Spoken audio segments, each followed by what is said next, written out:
agradecidos con la facilidad para este nuevo encuentro. Desde la última vez que nos vimos, que le entrevistamos, profesor, han cambiado muchas cosas, ¿no? En aquella ocasión hablamos del COVID-19 y quizás hoy tengamos algunos elementos más para comprender cómo la pandemia aceleró toda una lógica que comprendía el sistema, ¿no? Que estaba ya prevista, pero que con el COVID pues ayudó, digamos, entró mucho más rápido, ¿no? Hablamos de la inteligencia artificial, el capitalismo digital, las nuevas formas de relación social, las nuevas formas de organización del trabajo.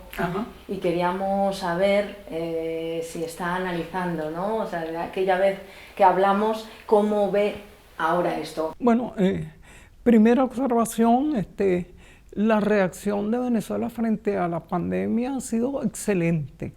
Se consiguieron vacunas para vacunaciones masivas, vacunas chinas, creo, no la Pfizer, que parece está haciendo desastre. Se implantó la disciplina de la mascarilla. Mira, teníamos un nivel insignificante verdaderamente de contagio.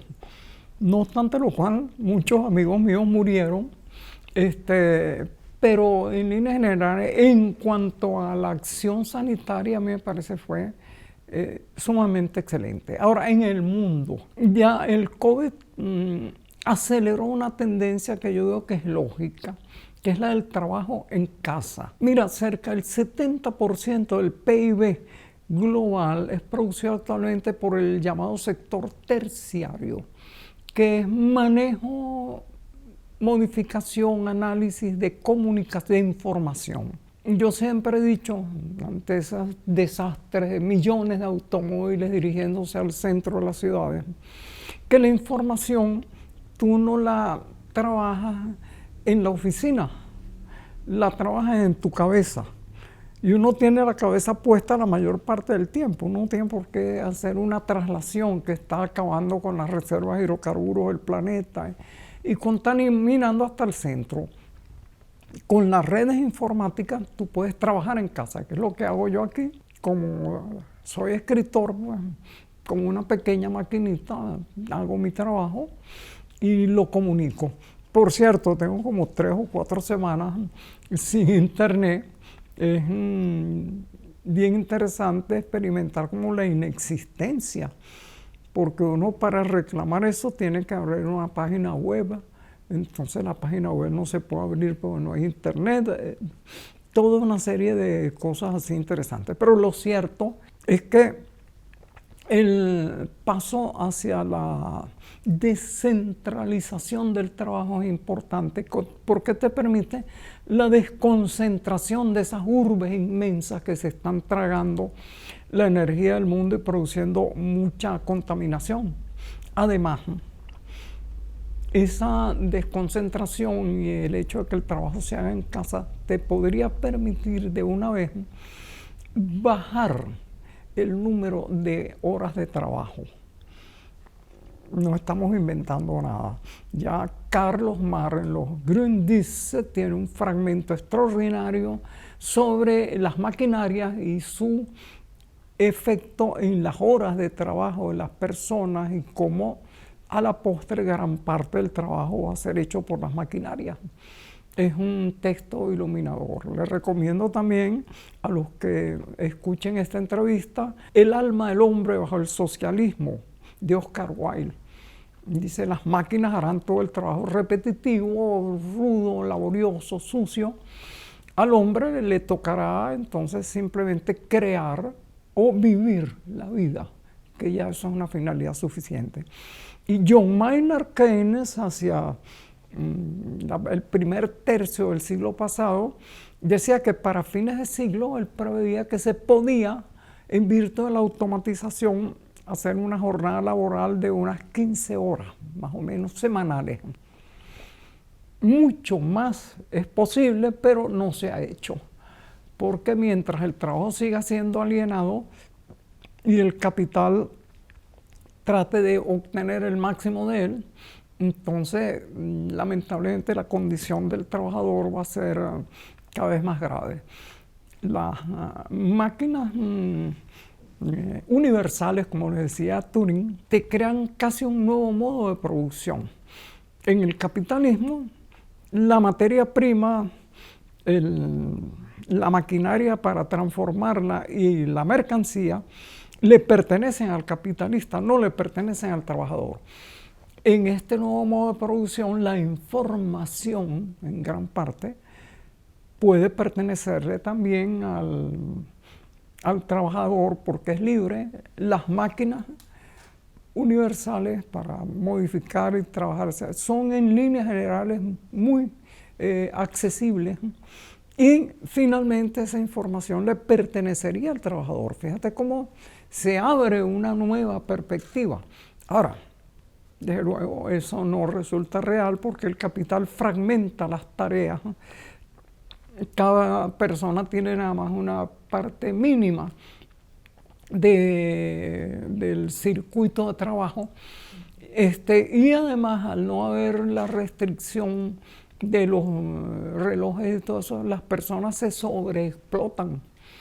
Es decir, trabajan todavía más y más y más, unos horarios indefinidos para sobrevivir. Entonces, lamentablemente, pues esa extraordinaria revolución que implica que gran parte del trabajo sea trabajo de modificación o análisis de la información, y que haya la posibilidad de rebajar las horas de trabajo hasta un nivel prácticamente imprevisto, automatizando todas las faenas no creativas, pues ya el capital la pervirtió.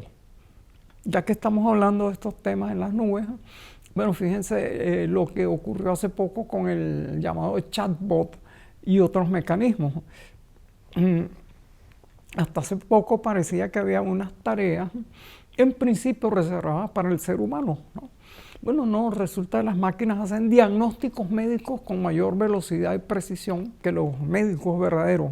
Analizan documentos jurídicos a una velocidad extrema, pero ahora te fabrican ensayos al extremo de que un profesor a veces, para descubrir si ese ensayo es original del alumno o lo hizo una máquina, tiene que utilizar otra máquina. Allí se pasó el célebre test de Turing. Turing en los años 40 le preguntaban, bueno, ¿y cómo vamos a saber si una máquina es inteligente o no? Entonces, si una persona recibe un mensaje escrito, no puede determinar si viene de un ser humano o de una máquina inteligente, y resulta que es de una máquina inteligente, esa máquina la podemos considerar inteligente porque su mensaje es indistinguible del de los seres humanos. Ese es el test del apocalipsis, diría yo. Lo metí en una novela que estoy escribiendo. Bueno, ya ese se pasó. El chatbot te escribe textos que casi no se distinguen, al extremo de que hay una huelga de los fabricantes de fantasía, como ustedes saben, en Hollywood, desde hace tiempo, una huelga muy seria para evitar que los guiones sean escritos por los chatbots o que los actores sean reemplazados por mímesis de ellos, mímesis informáticas de ellos. Ya eso se han fabricado mímesis de ese tipo para diversas películas. Entonces, fíjate, la máquina, que era en principio una esperanza de liberación del ser humano, ha pasado a ser una amenaza de exterminio. Porque allí vamos al otro elemento, que es el siguiente, ¿no?, que hay que considerar y sobre el cual he insistido. Esta civilización se basa en un derroche de energía. Cerca del 80% de la energía del mundo es energía fósil, es decir, el carbón, pero sobre todo petróleo y gas. Quita tú eso, tienes un mundo con 80% menos energía. ¿Cómo funciona? Difícil por ahora. El otro 20%, 10% son energías tradicionales, no muy impresionantes: bosta de vaca, madera, etanol.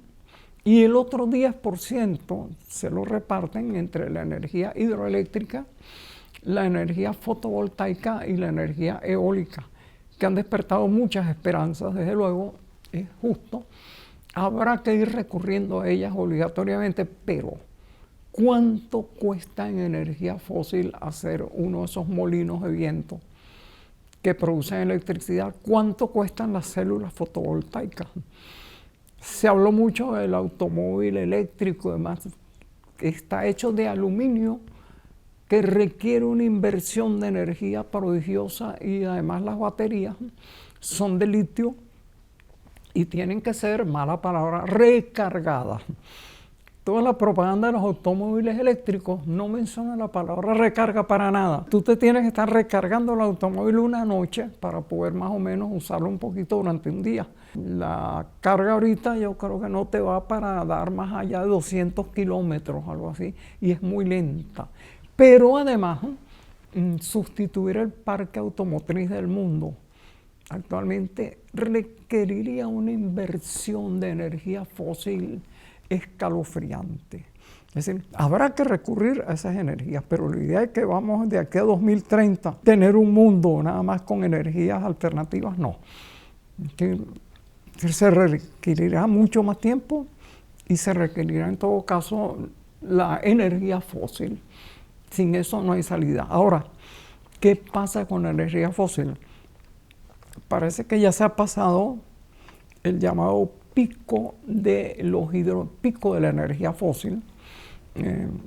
Todo mineral y todo recurso tiene un pico óptimo y de ahí en adelante empieza a decrecer la producción hasta que llega a un extremo en el cual hay que invertir más energía que la que se extrae.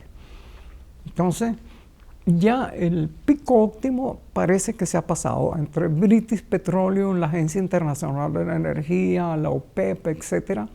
Dicen algunos que ya se pasó, otros que está por pasarse, otros que dentro de 2, 3 años no es nada. Es decir, vamos a un mundo de energía fósil decreciente.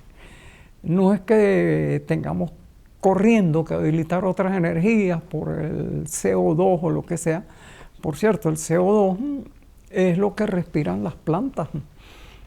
Si tú eliminas el CO2, pues todas las plantas mueren. Pero en todo caso, es decir, los combustibles fósiles que serían los causantes del problema no van a durar posiblemente más de 4 a 5 décadas. Venezuela tiene la mayor reserva del mundo, en gran parte pesada, doble de la de Arabia Saudita. Pero es decir, el consumo también aumenta. Estados Unidos aproximadamente tiene a partir de ahora combustible para unos 8 años, energía fósil. Por eso está tan belicoso. Entonces, esa es una de las agendas inquietantes que la humanidad tiene que resolver. Yo creo que la energía fósil que queda debe ser invertida en habilitar las energías nuevas, no contaminantes, de modo de llegar a un mundo de aquí dentro de 4 o 5 décadas fundamentalmente movido por energías renovables, ¿no? Ojalá fuera posible, pero ¿qué vemos actualmente? Bueno, proyectos disparatados como el del automóvil eléctrico y de repente malas aplicaciones de la restricción. En Myanmar, si no estoy equivocado, aplicaron uno de esos proyectos de cero energía fósil, no aplicación de insecticidas, no aplicación de fertilizantes químicos, una sublevación de los campesinos que puso al gobierno en fuga, porque la agricultura moderna no es posible sin maquinaria, sin fertilizantes químicos, sin insecticidas, toda una serie de cosas que derivan del petróleo. La energía fósil, que aporta actualmente cerca del 80% del consumo de energía, posiblemente o no, con casi toda seguridad se agotará en 40, 50 años. Entonces, mientras tanto hay que habilitar energías alternativas. Entonces, bueno, y eso en líneas generales se refiere a otro problema mayor que tiene que ver con la automatización. La concentración de riqueza actual es de una categoría tal que 1% de la población posee más de la mitad de la riqueza del mundo, pero 10% de la población posee el 80% de la riqueza del mundo. ¿Qué quiere decir esto? Oye, del 70 al 80% de la humanidad somos no propietarios, que podemos ser reemplazados por las máquinas. Ya vemos, no solo en las tareas más sencillas, además en tareas complejas. ¿Qué va a hacer la élite mundial en un planeta con escasos recursos cuando se plantee qué hacer con ese conjunto de la humanidad que puede ser suplantado por maquinarias informáticas? Allí viene una contradicción muy grave. Algunos grupos paranoicos, por ejemplo, yo recibo correspondencia de Global Research, que ellos sostienen que, por ejemplo, la epidemia de COVID es falsa o que eso fue inventado, o otros que eso forman parte de planes de genocidio. Bueno, pero no es descolocado pensar que habrá iniciativas de reducción poblacional sumamente graves y fuertes. Es decir, con el objetivo de reservar para la élite los recursos naturales restantes. Entonces, bueno, pequeños problemas que tiene planteada la humanidad actualmente. Que siempre van a beneficiar a esos poquitos, ¿no? Ese 1 o 10% que mencionabas, ¿no? Propietarios. Sí, hay una élite de propietarios con un grupo de sirvientes tecnológicos que manejan las máquinas y las cuestiones automáticas del sistema financiero, y es un grupo reducido que maneja la mayor parte de la propiedad y de los haberes mundiales. Entonces, y hay una humanidad que le sería cada vez menos útil. Dicen, bueno, como consumidora, pero ¿con qué va a pagar el consumo? Entonces, dada la ferocidad con la que el capital ha defendido cada centavo, por allí hay una propuesta, una renta básica universal. El capital, que para defender medio centavo recurre a las cosas más terribles, derroca gobiernos, hace masacres, va a estar manteniendo de gratis a una humanidad ociosa. No, eso parece una solución socialista, no capitalista. No creo que el capital que domina actualmente gran parte del mundo pase a esa solución. ¿Y en qué condiciones de salud se encuentra ese capital?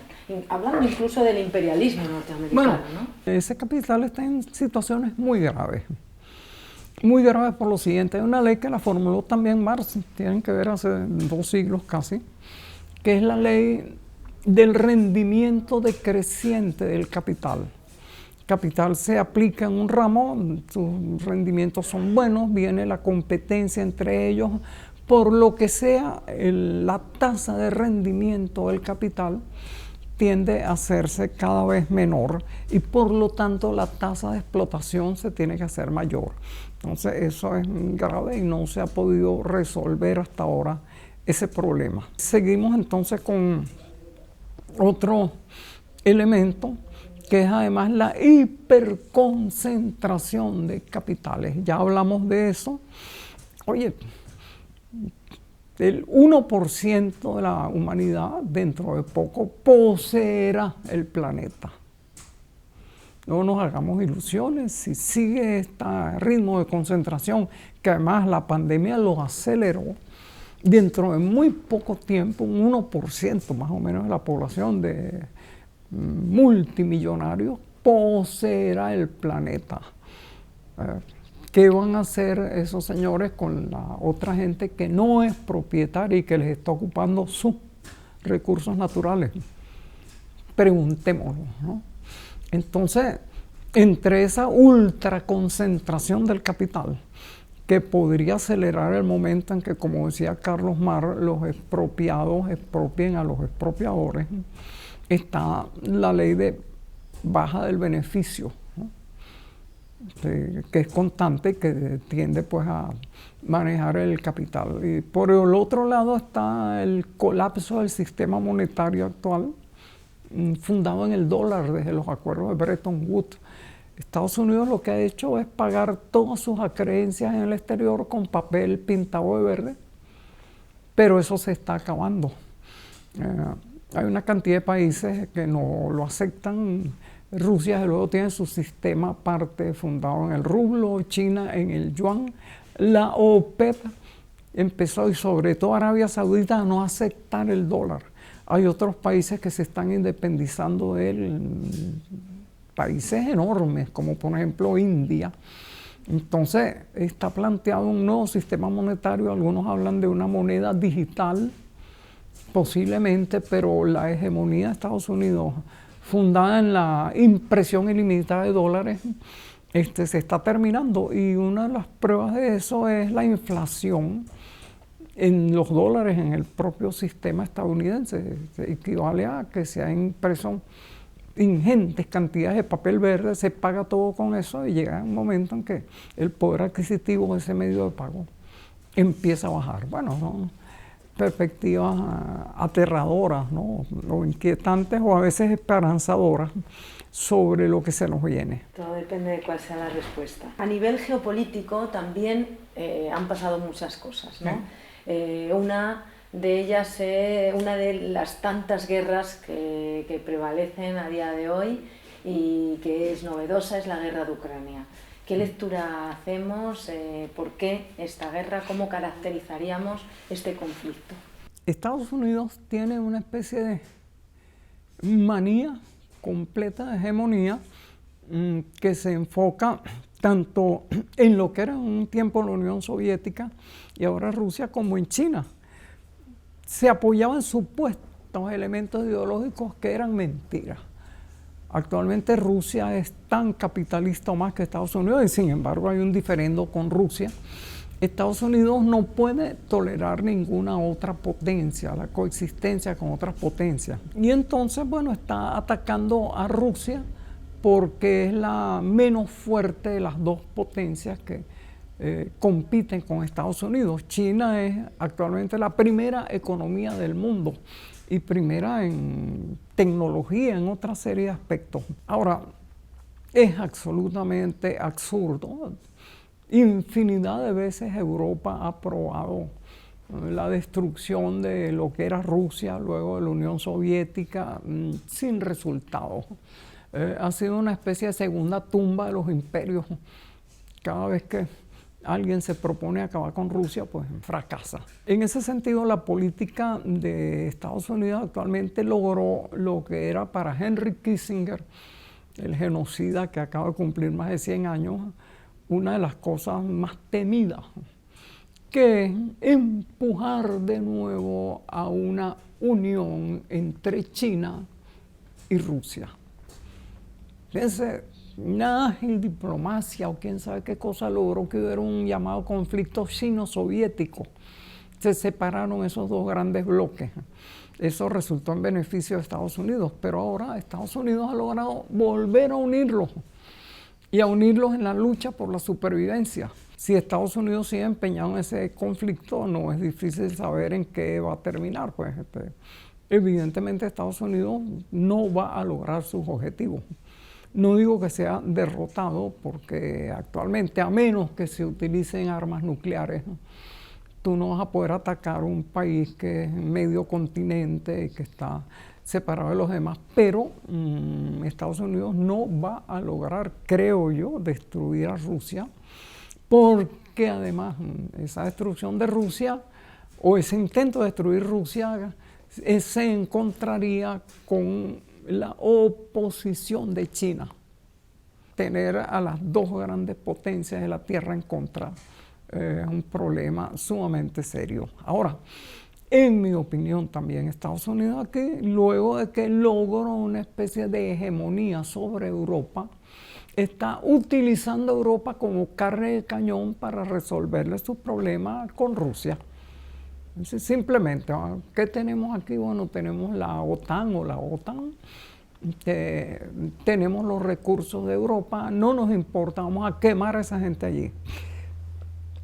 En Europa se estaba configurando de nuevo una hegemonía alemana.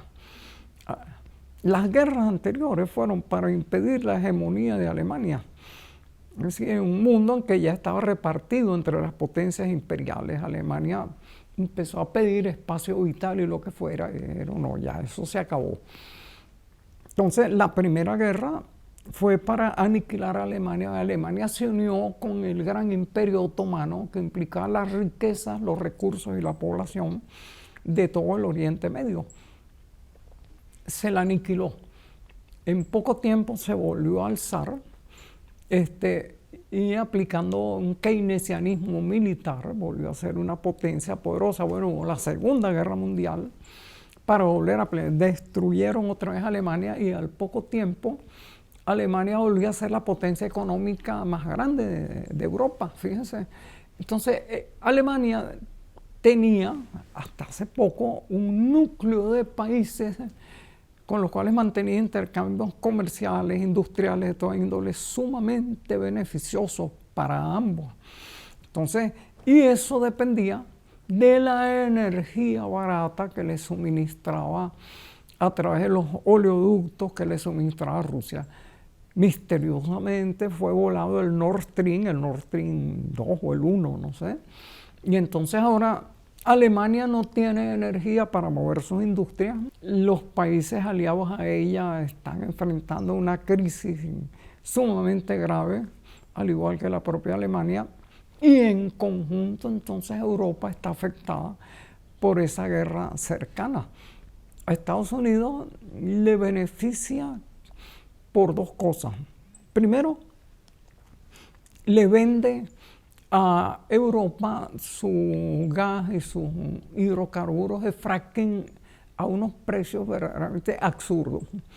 Pero al cortar el Nord Stream, entonces tiene un mercado cautivo, por un lado. Dos, su producción militar para suministrarle armas a Ucrania para que Ucrania, la Ucrania derechista mate a su población en un asalto infructuoso contra Rusia, pues también, entonces, eso motoriza la producción armamentista de Estados Unidos.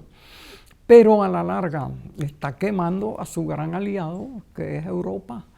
Está ahí inmolando lo que fue llamado la Alianza Atlántica. Yo no sé hasta qué punto los gobiernos y sobre todo las poblaciones europeas admitirán eso. Bueno, nos están quemando, nos están sacrificando, nos están aislando en virtud de una guerra que en principio no nos concierne. Entonces, ¿hasta cuándo vamos a soportar esto, pues? Entonces, es la situación tal y como yo la veo. Vamos a ver también si los pueblos son capaces de elevar su voz, ¿no? El pueblo europeo, ahí va a estar la clave, ¿no? En que haya manifestaciones y digamos, bueno, pues hasta aquí, ¿no? Nosotros mismos, por ejemplo, vivimos en el Estado español, justamente en la provincia de Albacete. Sí, ahí hay una base aérea de los Llanos y la mayor escuela de pilotos de la OTAN del mundo, y eso queda invisibilizado. Nosotros podríamos ser a 3 kilómetros objetivo militar de una guerra que no nos compete. Sí, hay manifestaciones en los pueblos.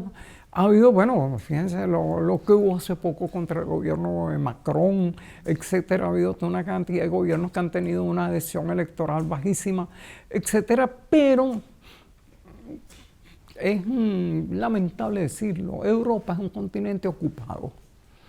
Está lleno de bases militares extranjeras, que son bases de Estados Unidos, y de una alianza militar que depende fundamentalmente de Estados Unidos, aunque quien la financia es el pueblo europeo. Entonces, en ese sentido, ¿qué le toca a los gobiernos de Europa? Lamentablemente se tienen que acomodar a esa situación que para mí coloca a Europa en una situación de carne de cañón. Simplemente Estados Unidos tiene una guerra por la hegemonía, quiere con China y con Rusia, quiere librarla primero con Rusia porque le parece el aliado menos fuerte, el enemigo menos fuerte, y entonces para eso no vacila en sacrificar a Europa. Esa es la situación tal y como yo la veo. Bueno, no sé cuánto tiempo podrá durar eso, desde luego. es una guerra que desgastará muchísimo a Rusia, pero también desgastará enormemente a Europa y a Estados Unidos también. Se han puesto de moda lo que las llamadas proxy wars, guerras por intermediarios a través de mercenarios. Yo saqué un artículo sobre la inmensa cantidad de mercenarios que hay actualmente en el mundo y cómo las guerras son guerras no declaradas que no existen a través de ejércitos que no existen, que son los de los mercenarios. Entonces, en alguna forma, Estados Unidos está intentando emplear a Europa en esa condición. Dentro de este reajuste capitalista y esta situación geopolítica, ¿qué papel o cómo podríamos ver a Venezuela, la Venezuela bolivariana dentro de esto? ¿Sí? Bueno, Venezuela y América Latina, ¿no? Un célebre discurso de Laura Richardson, la jefa del Comando Sur, que dice, bueno, es que América Latina es muy importante para nosotros porque tiene la mayor parte de los recursos del planeta, tiene más del 30%, decía, de las aguas dulces. Venezuela tiene el petróleo, tiene el hierro, no recuerdo si mencionó nuestras reservas de oro, que aparentemente serían las segundas reservas de oro del planeta. Entonces, desde luego, América Latina es uno de los campos de debate de Estados Unidos de su hegemonía. Atilio Borón dijo hace mucho tiempo una frase muy inteligente. Dijo que así como Estados Unidos había librado sus primeras batallas por la hegemonía en América Latina, también iba a librar las últimas. Es decir, eso es un pronóstico un tanto grave. Efectivamente, gran parte de los recursos del planeta, incluido la biodiversidad, las aguas, los minerales, y ahora el litio, que se ha puesto de moda, están en América Latina y el Caribe. Entonces eso implica una redoblada batalla por la hegemonía en un continente en el cual ha ido perdiendo pie políticamente, porque cada vez más hay gobiernos progresistas. Claro, la definición del progresismo es muy, a veces verdaderamente radicales, a veces lo son meramente de nombre, pero uno viene a ver la cantidad de gobiernos progresistas que hay en América Latina. Nada más Brasil es la mitad de América del Sur. Añádele a eso Colombia, de repente, que era un bastión literalmente de las fuerzas de la derecha, que actualmente está bajo Petro. Chile, bueno, se discute mucho la posición de Boric, pero ya no es el pinochetismo desatado que reinaba antes en ese país. Y así, México, imagínate, desde hace tiempo estaba bajo López Obrador, que es un gobernante progresista. De repente, Honduras, un país en el cual se había dado un golpe de Estado manejado por la base de Palmarola, tiene actualmente una presidenta que además está, mejor dicho, ordenó la expulsión de las llamadas zonas económicas especiales porque son contrarias a la Constitución.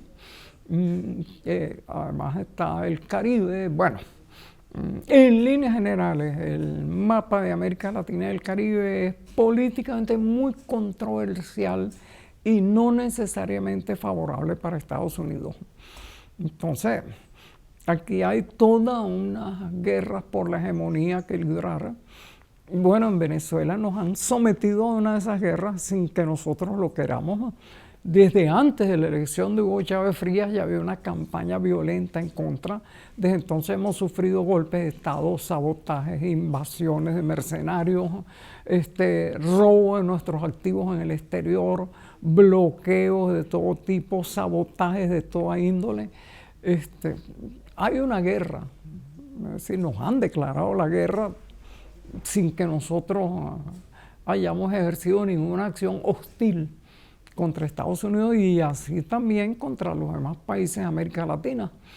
No es extraño, cuando Salvador Allende empezó a tomar las primeras medidas moderadamente progresistas, se declaró una guerra contra él que terminó en su asesinato. Pues.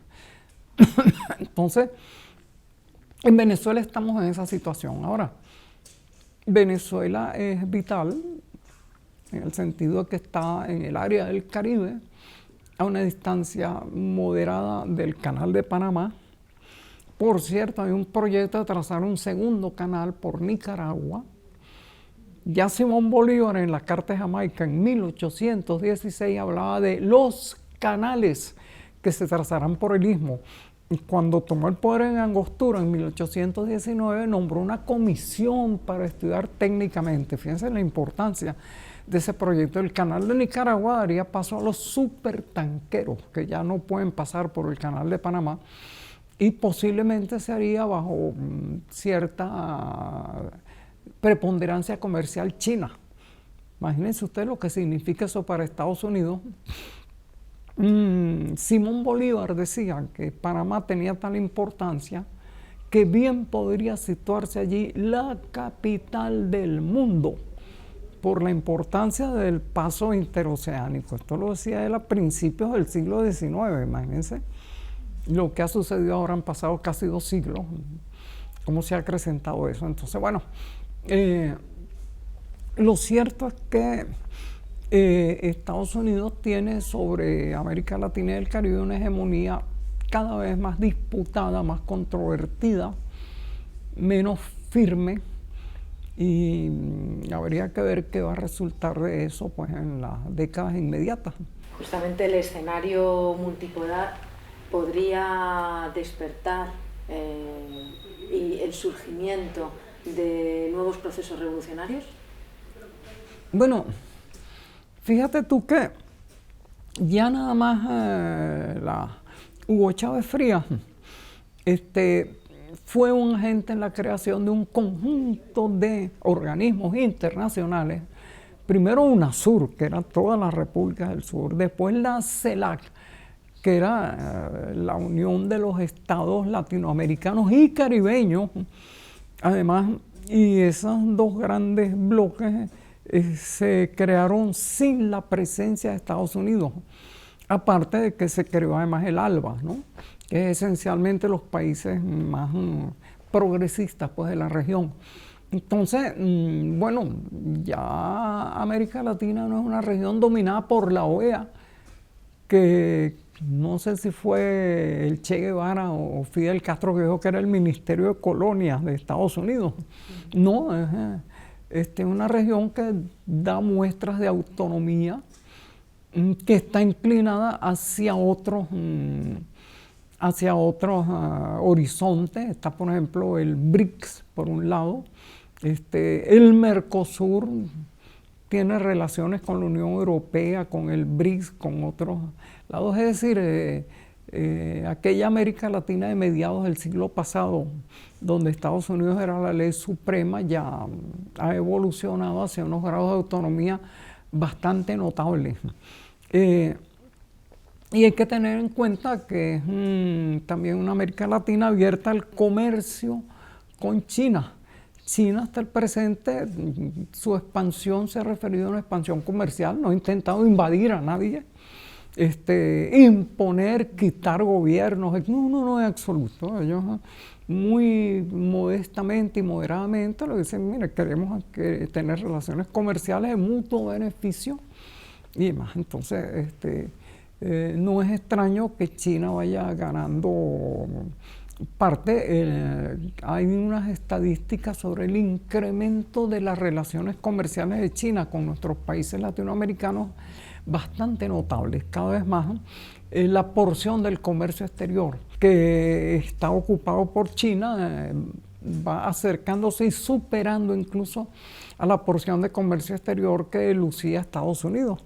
Entonces eso es muy significativo. También habría que contemplar, hemos hablado de América del Sur, pero habría que contemplar el despertar de otros pueblos del sur, como África, como en la región del Sahel, ¿no? Lo que está pasando, que despiertan esas voces que le dicen basta al neocolonialismo, basta al imperialismo norteamericano, ¿no?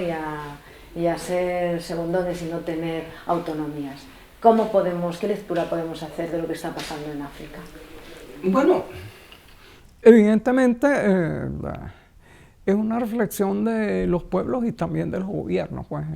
La hegemonía estadounidense que se basaba en un aparato de propaganda del American Way of Living. Bastaba plegarse a Estados Unidos para que todo el mundo tuviera varios automóviles en la casa y llevara una vida así. Han resultado en una pauperización progresiva de los países, incluso de Estados Unidos, porque Estados Unidos, gran parte de su industria, la tercerizó, porque a los capitalistas les convenía más tener los trabajadores pauperizados en plena miseria del tercer mundo, antes que ocuparse de darle empleo a sus obreros, pues. Entonces, en ese sentido se ha creado una nueva clase proletarizada en Estados Unidos. Algunos los llaman la basura blanca. A los blancos estadounidenses, por más que sufrieran contraste, bueno, los consolaba un poco. Bueno, estamos por encima de los afrodescendientes, estamos por encima de los hispanos, podemos despreciarlos. Resulta que ahora su condición económica es equiparable a la de esos sectores usualmente marginalizados en Estados Unidos. Gran parte de la propaganda de Donald Trump se refirió a eso. No estoy hablando de que en realidad hiciera mayor cosa por ellos, pero el electorado votó por Trump por esas promesas. Make America Great Again, hagamos de nuevo grande América, volviendo a traer los capitales y reindustrializando América. La Thatcher había hecho lo mismo en Inglaterra, cerró las minas, cerró una cantidad de negocios industriales para dedicar a Inglaterra a la financiarización, a vivir de las especulaciones bancarias. La clase obrera inglesa sufrió terriblemente, como ahora la estadounidense. Entonces es inquietante pues esto. Una formación capitalista no solo arruina a los demás países, sino que arruina, empobrece y desbarata a las clases trabajadoras internas. Es una de las grandes contradicciones del capitalismo. Europa ha vivido dos grandes guerras, pero justamente cuando hemos entrado a la casa has dicho que la Primera Guerra Mundial se dio acá. Sí, yo digo que la Primera Guerra Mundial empezó el 12 de octubre de 1492, porque fue una guerra que se peleó en todos los océanos.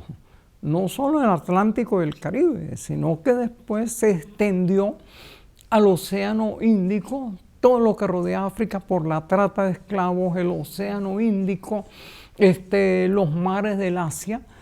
Parece mentira. Entonces, y entonces en esa guerra por la hegemonía participaron, bueno, primero España con su expansión sobre América y Portugal, pero después vinieron para competir con ellos los ingleses, luego los franceses, luego los holandeses y finalmente los estadounidenses, porque los estadounidenses entonces iniciaron una expansión, le quitaron a México la mitad de su territorio, intentaron conquistar Cuba, la República Dominicana, Puerto Rico, que actualmente es una colonia inglesa, etc. Entonces, fíjate todo lo que hubo allí. Ahí empezó una guerra que duró más de 4 siglos y en la que participaron todos los que hoy son potencias del mundo, trataron de tener su parte en esa guerra y obtuvieron algunas después de luchas bastante fuertes. Por ejemplo, todavía aquí tenemos las islas Aruba, Curazao y Bonaire, esas eran venezolanas.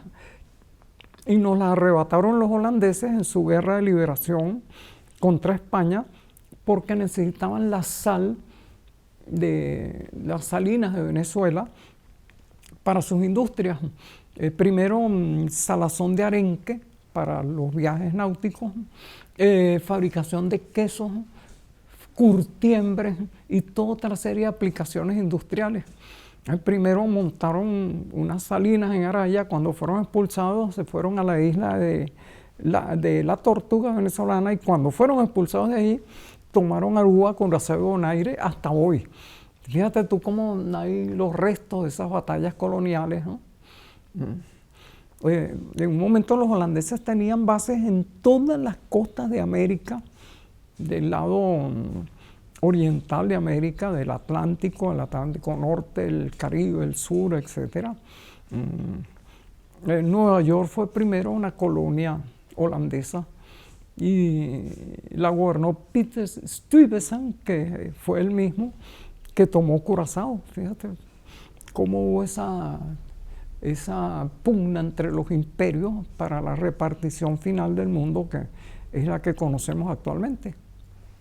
Todo está mucho más vinculado de lo que imaginamos. Sí, no, ¿cómo no? Las cosas que pasan en un lugar, en el mundo, políticamente, socialmente, afectan a la política probablemente de los países, ¿no? Sí, hay una frase de Voltaire, sumamente inteligente, decía que cada vez que se oye un cañonazo en Flandes, repercute en el mundo y en Coromandel.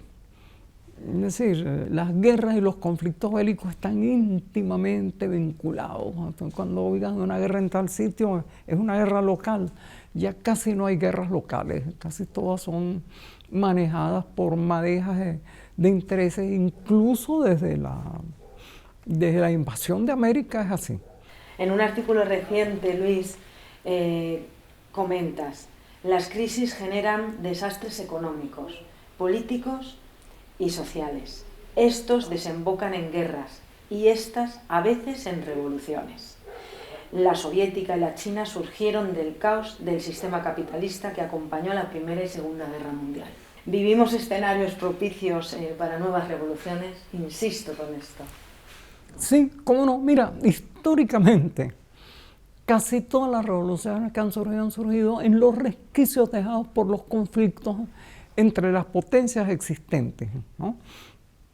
La Revolución Francesa tiene que ver con un conflicto que tenían los británicos con la propia Francia y con el resto de Europa.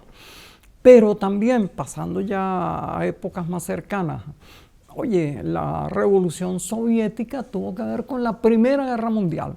Eso fue un pleito entre las potencias hegemónicas y entonces se debilitaron en ese pleito entre ellas. Una de ellas, que era el poder de los zares, quedó tan débil que la vanguardia bolchevique soviética tomó el poder. Según Malaparte, en ese momento había en Rusia como unos 15.000 comunistas.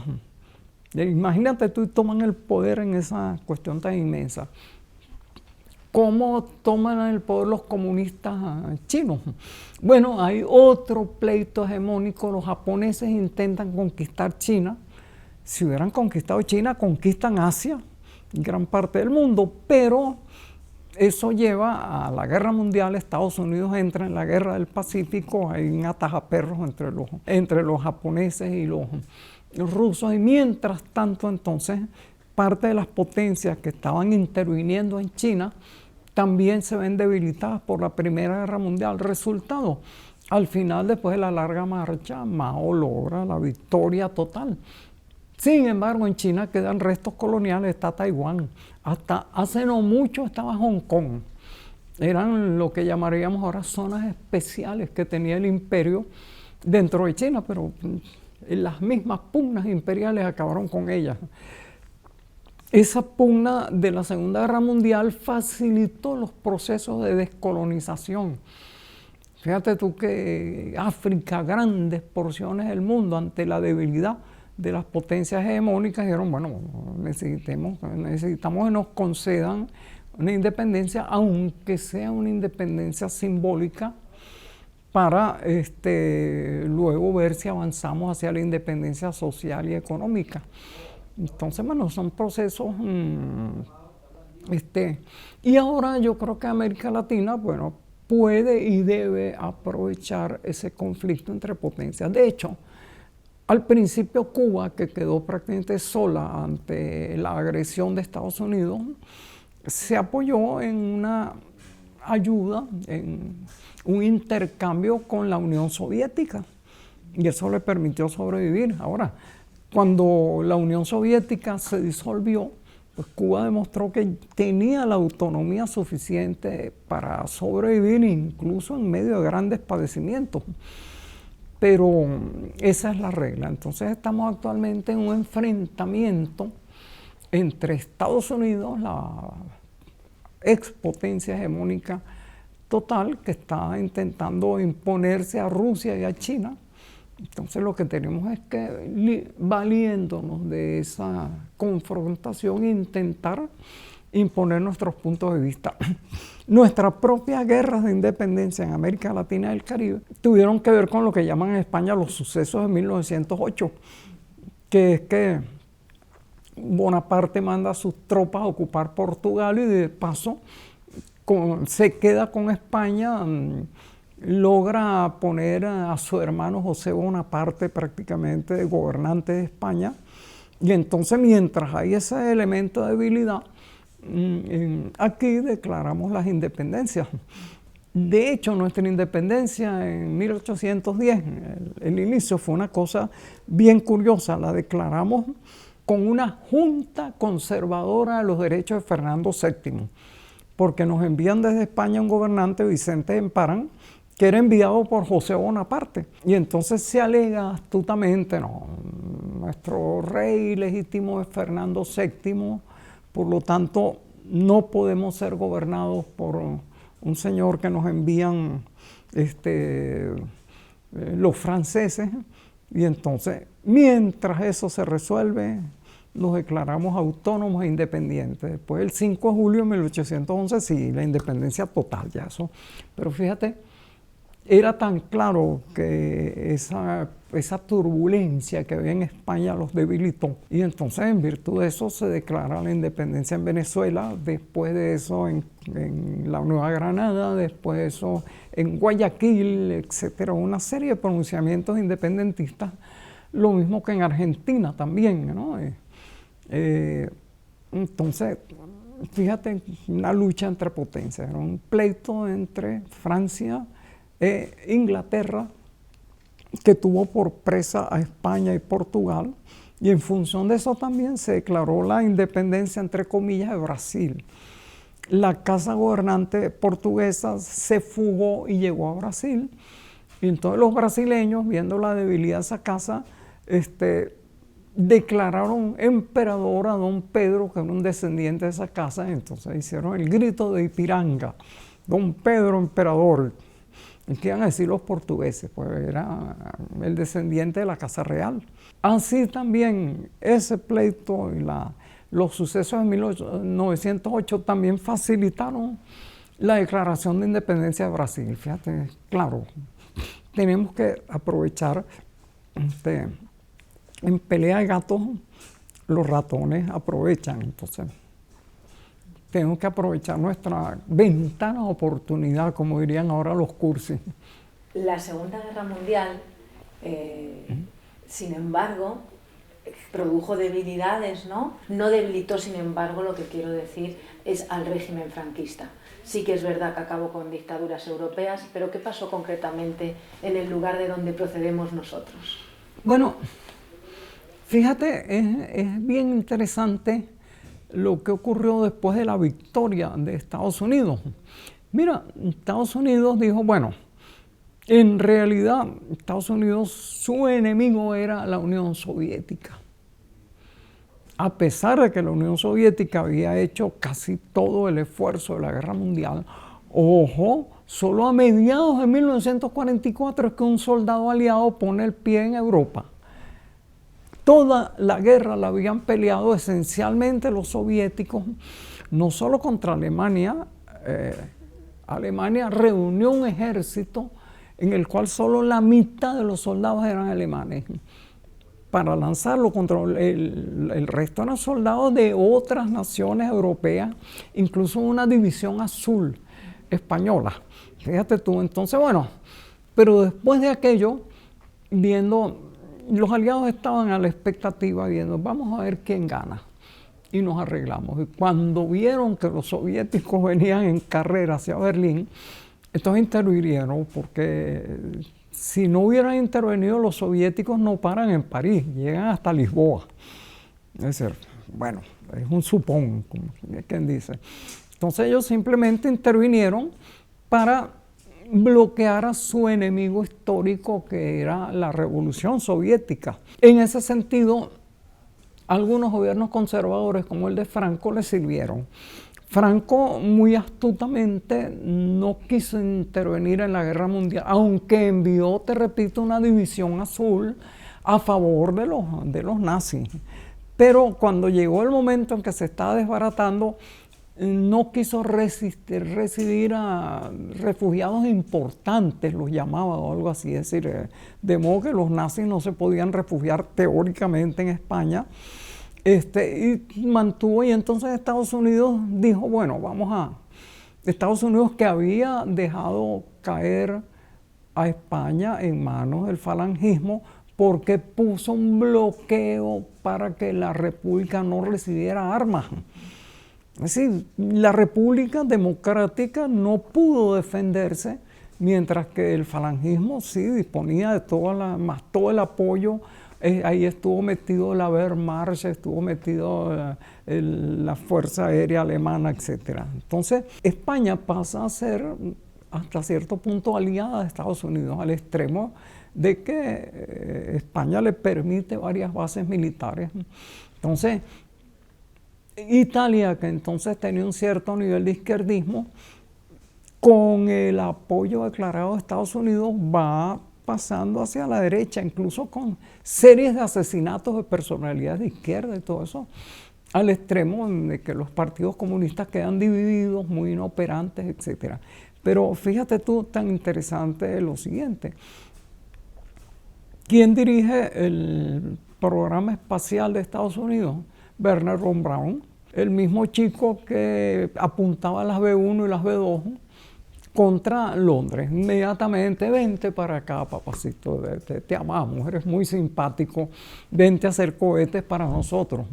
Gran parte de los científicos alemanes fueron acogidos por Estados Unidos, entre otros Einstein, que le dirigió una carta a Truman advirtiendo que los alemanes preparaban un arma atómica, cosa que no era tan cierta, y que había que preparar un arma atómica en Estados Unidos. Esa carta, pero no fue a Truman, fue todavía Roosevelt. Entonces vino a determinar la fabricación de la bomba atómica. Pero Leo Szilard, toda otra cantidad de europeos, bueno, venían exiliados, y Estados Unidos inmediatamente reclutó a la gente de los cuerpos de seguridad nazis, porque esos tenían toda la documentación para el exterminio de los comunistas. Entonces, de una manera ambigua, los gobiernos, y el gobierno sobre todo que se estableció en Alemania, bajo la égida de Estados Unidos, en buena parte estaba en una alianza con las mismas fuerzas del nazismo.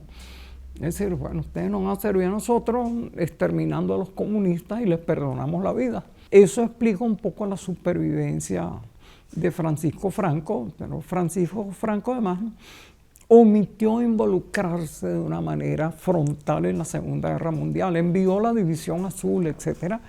Pero yo diría que muy astutamente estaba esperando también a ver quién ganaba. Lo mismo que los ingleses desde su isla. Los aliados intervienen, te repito, cuando ven que ya los soviéticos vienen con tal impulso que no se los podía parar. Entonces, bueno, vamos a intervenir aquí en esta guerra. Lo mismo, la resistencia en Italia la hicieron sobre todo los partisanos, que eran fundamentalmente comunistas. Y también en Italia apenas intervienen los estadounidenses en 1944, por allí, tardíamente, ¿no? Lo que pasa es que los italianos sí habían intervenido muy directamente bajo Mussolini, entonces, bueno, pero parece ser que entre los conservadores, fascistas y los socialcristianos articularon núcleos de poder en Italia, con los cuales llegó un acuerdo de Estados Unidos.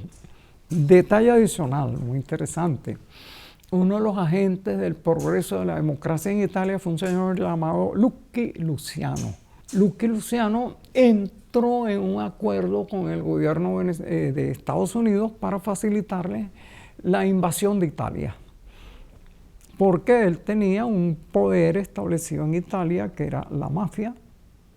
Entonces eso era invalorable. La mafia le decía, mire, ¿dónde están los alemanes? ¿Cuáles son los recursos allí? ¿Dónde tienen las armas?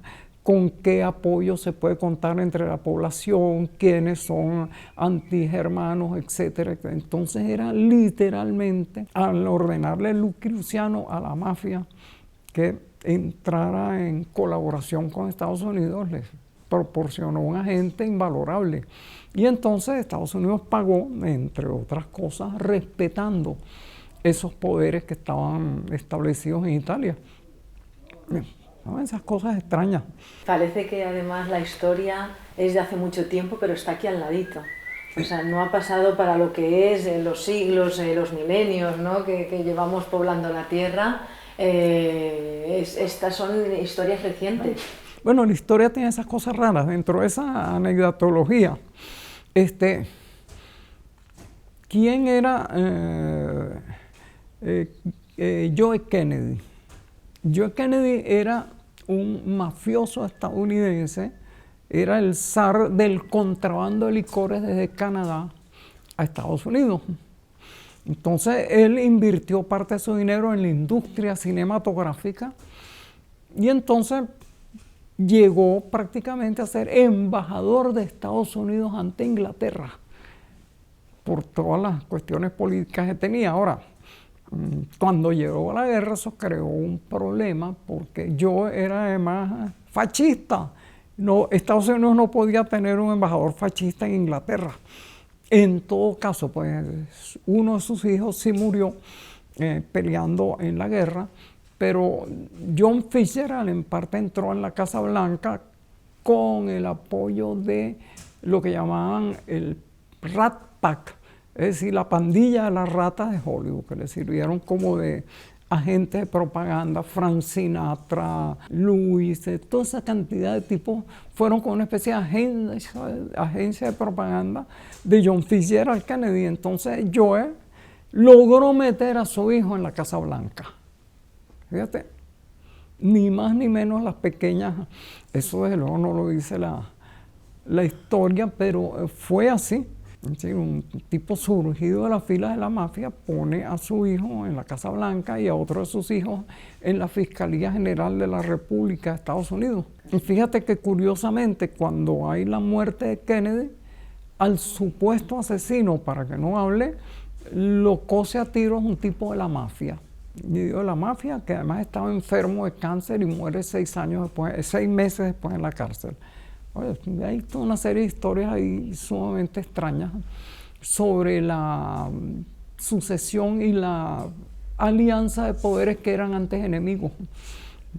Estados Unidos se valió de toda la derecha europea porque eran sus baluartes contra los soviéticos, que eran socialistas.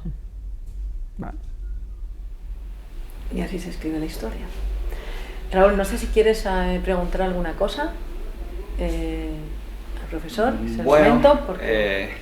el papel de los estados dentro de este mundo globalizado y el papel del Estado también como espacio a conquistar por parte de las fuerzas que queremos una transición hacia el socialismo, ¿no?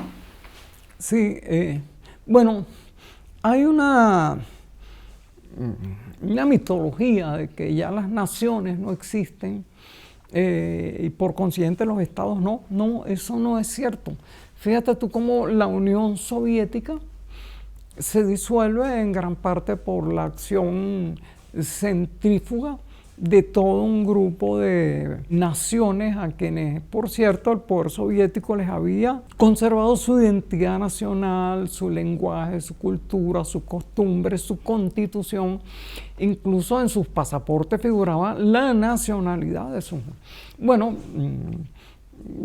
tenían de todos modos tal poder esas fuerzas nacionales que provocaron una cantidad de secesiones en lo que había sido la Unión Soviética y finalmente favorecieron la disolución de ella.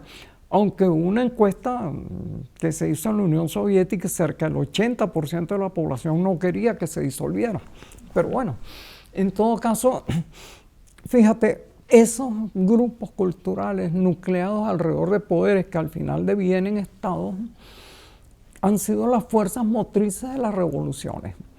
La revolución bolchevique, bueno, tuvo que ver con la toma del Estado por los comunistas. En China igualmente, toda una cantidad de fuerzas sociales se nuclearon alrededor del Partido Comunista, quien tomó el poder y creó al fin un Estado comunista. Bueno, es a veces antitético esa especie de oposición a la existencia misma del Estado, Cuba, por ejemplo, bueno, el ejército guerrillero, el ejército popular toma el poder y entonces crea un estado nuevo. Los estados nacionales actualmente son uno de los posibles focos de resistencia contra los grandes poderes hegemónicos. Es ambiguo, a veces sirven meramente como instrumentos. De repente toma el poder una cosa influida por alguna de las potencias hegemónicas, el Estado pasa a ser un títere, pero pueden ejercer también una fuerza de resistencia. Tú ves, fíjate, el curioso caso de Afganistán, ¿no? Hay un gobierno allí democrático, los talibanes insurgen contra él, lo que era la Unión Soviética intenta apoyar ese gobierno, pero es repelido por los talibanes. Pero después Estados Unidos intenta apoderarse de eso y los talibanes terminan expulsando a Estados Unidos. Es decir, creando un Estado nuevo, es muy opinable, pero resulta que prohibieron el cultivo del opio, muy significativo. El interés de Afganistán para el occidente era la producción de la amapola y el opio, y entonces de allí la heroína. Entonces resulta que los talibanes, los detestados talibanes, han prohibido el cultivo de la amapola, casi han cortado a cero la producción del opio. Es interesante. Entonces vean como un movimiento poco debatible, cuál era su perspectiva de derecha o de izquierda, fundamentalista, lo que sea, sirvió de resistencia para la creación de un Estado que por lo menos esa medida es positiva. Lo mismo ha sucedido en otra cantidad de estados del mundo. Es decir, la constitución de un Estado ha sido el baluarte de las luchas revolucionarias. La organización de los países no alineados es también una especie de conjunto muy heterogéneo de estados en busca de adoptar políticas comunes contra los grandes hegemones del mundo. Entonces, las naciones, por una parte, y la concreción de las naciones, que es el Estado, tienen todavía un papel muy prolongado que jugar en la historia. Hay que añadir que a veces hay estados plurinacionales o multinacionales. China es un agregado como de por lo menos 8 naciones. España en realidad tiene varias naciones que están agrupadas bajo un estado, a veces con cierta incomodidad y demás, pero es así. Entonces, los estados todavía tienen, diría yo, vigencia y tienen un papel que jugar hasta que se llegue pues a la utopía en la cual todos los seres humanos sean iguales, ¿no? En el cual el género humano sea lo internacional, pero todavía creo que queda un poquito de tiempo antes de eso. Sí, mientras hay que luchar y construir algo así como la dignidad. ¿Qué sería? ¿Cómo? Que habría que construir algo así como la dignidad. ¿Qué sería para usted la dignidad? La dignidad.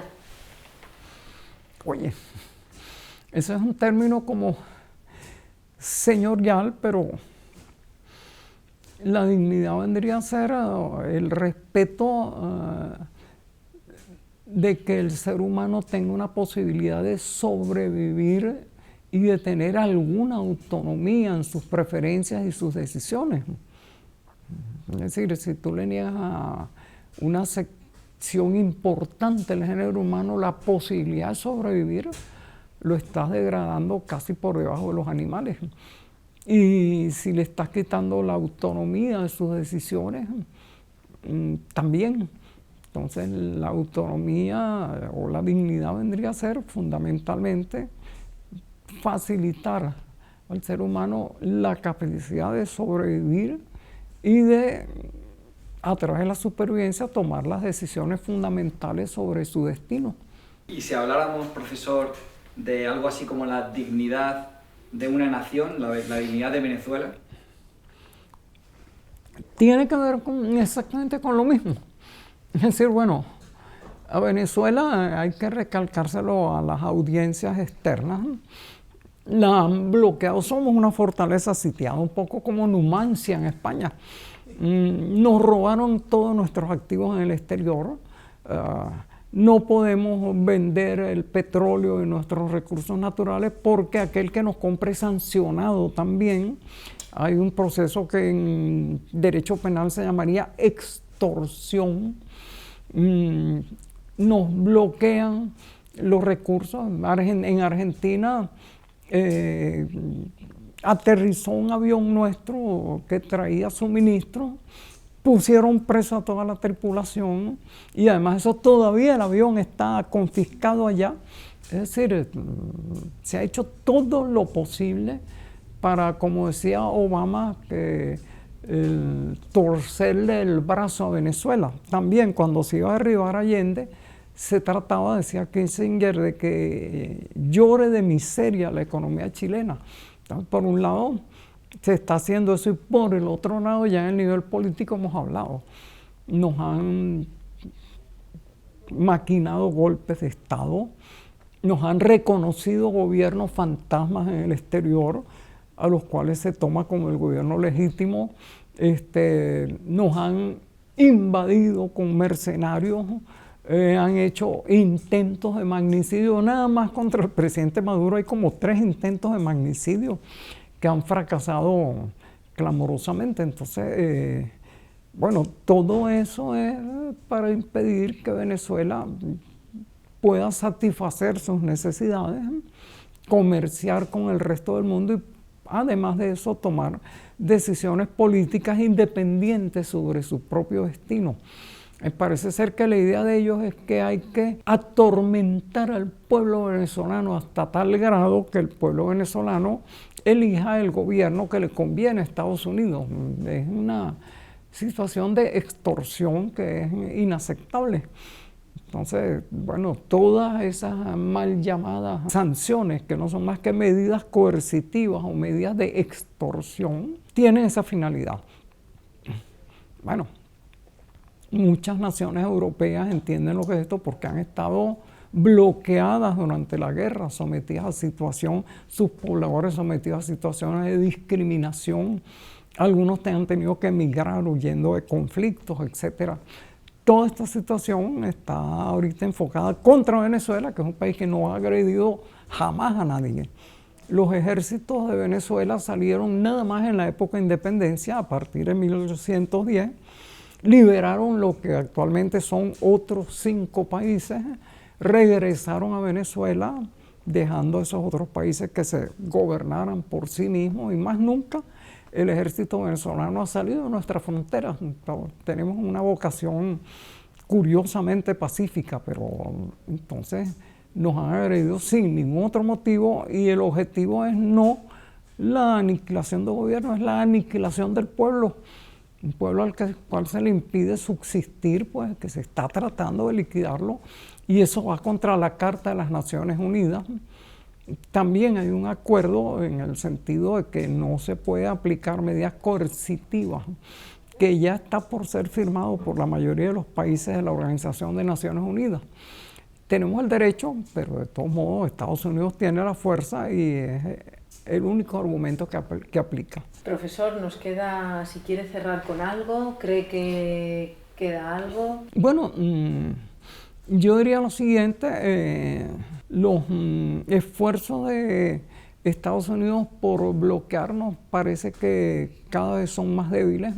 Estados Unidos pero no ha podido impedir que Venezuela establezca relaciones comerciales con otros países, en principio, por ejemplo, con Irán, con los países de la OPEP, pero además de eso, con Rusia ha tenido espléndidas relaciones, pero además está actualmente en el camino de un conjunto de relaciones con China. En ese sentido también lo que hay que tener en cuenta es lo siguiente, diría yo. Es decir, Estados Unidos no es aconsejable como socio comercial porque se extralimita.